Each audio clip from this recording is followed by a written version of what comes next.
എപ്പോഴും ഒരാളെ വെറുപ്പോടുകൂടി നമ്മൾ ഉള്ളിൽ ഓർമ്മിക്കുമ്പോഴൊക്കെയും ആ ആളെ വെറുപ്പോടുകൂടി ഓർമ്മിക്കാനോ ആ ആളെ പറ്റിയുള്ള ദേഷ്യത്തോടു കൂടി ഓർമ്മിക്കാനോ എപ്പോഴാണോ നമ്മൾ ശ്രമിക്കുന്നത്, ആ സമയം അങ്ങനെ ഓർമ്മിക്കപ്പെടാനോ അങ്ങനെ ദേഷ്യം കാണിക്കാനോ വേണ്ടിയിട്ടുള്ള എല്ലാത്തരം ന്യൂറോ കെമിക്കൽസും നമ്മുടെ ശരീരത്തിലേക്ക് പമ്പ് ചെയ്യപ്പെടും. സ്വാഭാവികമായിട്ടും ഫിയർ ഹോർമോൺസ് ആയിട്ട്, സ്ട്രെസ് ഹോർമോൺസ് ആയിട്ട്, അഡ്രിനാലിനായിട്ട്, കോർട്ടിസോൾ ആയിട്ട് ഒക്കെ അത് നമ്മുടെ ശരീരത്തിലേക്ക് സ്ഥിരമായി സ്ഥാനം പിടിക്കുകയും നമ്മുടെ ബ്ലഡ് സ്ട്രീമിന്റെ ഭാഗമായി മുഴുവൻ കോശങ്ങളിലേക്കും ഇത്തരത്തിലുള്ള സ്ട്രെസ് ഹോർമോൺസ് സ്ഥിരമായി എത്തിപ്പെടുകയും ആ വ്യക്തിയോടുള്ള വെറുപ്പ് നമ്മുടെ ശരീരത്തിന്റെ ഭാഗമായി മാറുകയും ക്രമേണ അത് നമ്മുടെ ശരീരത്തെ ദോഷകരമായി ബാധിക്കുകയാണ് ചെയ്യുന്നത്. അപ്പോൾ ഒരാളോടുള്ള വെറുപ്പ് എന്ന് പറയുന്നത് വെറും വെറുപ്പ് മാത്രമല്ല, പകരം അത് മാംസനിബദ്ധമായ ഒരു വെറുപ്പാണ്, ശരീരനിബദ്ധമായൊരു വെറുപ്പാണ്.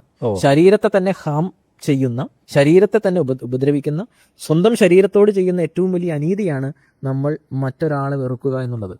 മറ്റൊരാളോട് നാം സ്ഥിരമായി ദേഷ്യം പുലർത്തുക എന്ന് പറയുന്നതിന്റെ അർത്ഥം യഥാർത്ഥത്തിൽ നമ്മൾ നമ്മുടെ ശരീരത്തോട് തന്നെ അനീതി ചെയ്യുന്നു എന്നുള്ളതാണ്.